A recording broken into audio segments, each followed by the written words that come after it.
Welcome back. Let's get more on Nigeria's ranking with Charles Aruka, who has sports news.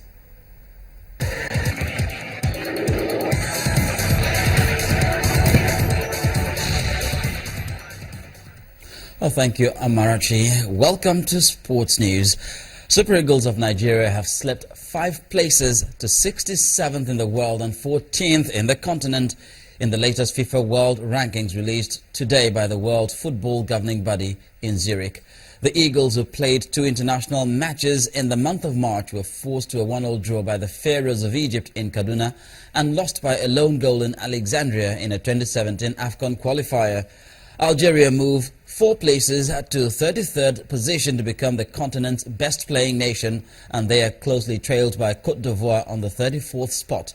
Ghana also improved in the latest ranking, moving 3 places to the 38th position. Senegal and the Pharaohs of Egypt complete Africa's top 5. In the Europa League, defending champions Sevilla secured a priceless 2-1 away victory over Spanish counterparts Athletic Bilbao. The highly anticipated clash between Borussia Dortmund and Liverpool ended in a 1-1 draw. Divock Origi gave the Reds the lead in the first half, but captain Matt Hummels equalized for the Germans early in the second half. Ukrainian side Shakhtar Donetsk defeated Sporting Braga 2-1 in Portugal with goals from Yaroslav Rakitsky and Facundo Ferreira. Spanish side Villarreal also defeated Sparta Prague 2-1. The return leg of the quarter-final fixtures will be played next week Thursday. Now, Kenya could be banned from the Olympic Games if it does not pass new anti-doping rules by a new World Anti-Doping Agency WADA deadline of May the 2nd. Kenya has already missed 2 deadlines to show it's tackling cheating in sport, with the first on February the 11th and the second on April the 5th. If Kenya does not legislate to create a new national anti-doping agency, it will be declared non-compliant and move a step closer to missing the Rio Games. Since 2011, more than 40 Kenyan athletes have failed drug tests, and the country has been placed on a watch list of nations at risk of breaching WADA's code. In boxing, ahead of their WBO welterweight title fight on Saturday, Manny Pacquiao and his opponent Timothy Bradley say they are ready to put on a great show. Both boxers will meet on April the 9th at the MGM Grand Garden in Las Vegas, the venue for their 2 previous encounters. In their final press conferences, Pacquiao says he'll do his talking in the ring. Bradley, on his part, is confident the time is right for him to earn a decisive win over Pacquiao.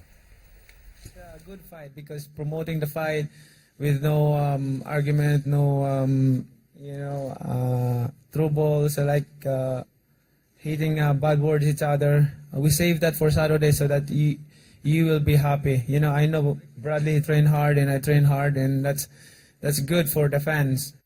I'm getting a 3rd crack at it. I'm ready, and if I'm gonna win this fight, it's now. It's now. I'm ready for everything. More than any other fight that I've ever been in, is now. If I'm going to beat Manny Pacquiao, it's now. This is my only opportunity, my last opportunity, and I am ready for it. Thank you very much. God bless. Peace and love. Well, the fist will do the talking in the ring, but that's it on Sports News, and it's back to Amarachi with the rest of the news at 10.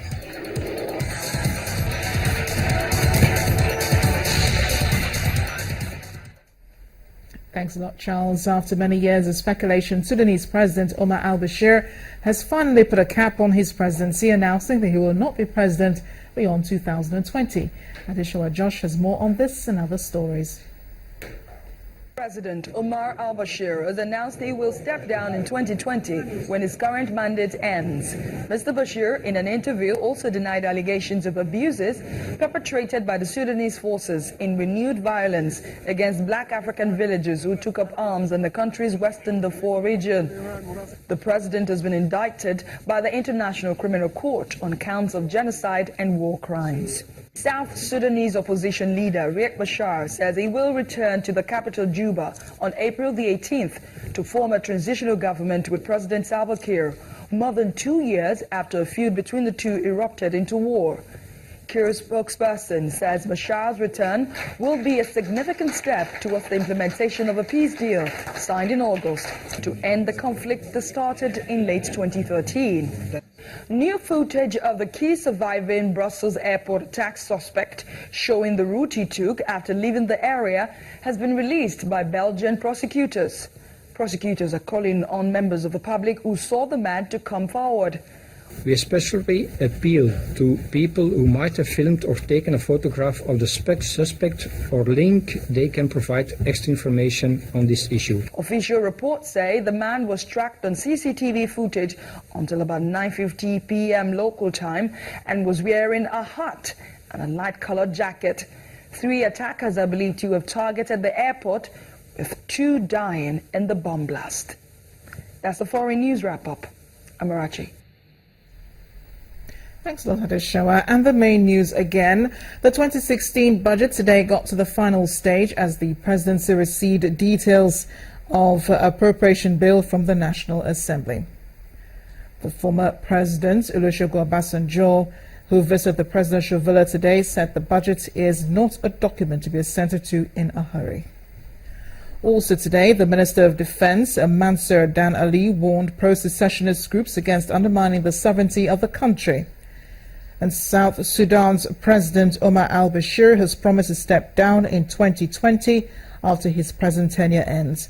Mr. Bashir has also denied allegations of abuses perpetrated by the Sudanese armed forces. That's the news at 10 tonight. Thank you for watching. I am Amarachi Rubani. Good night.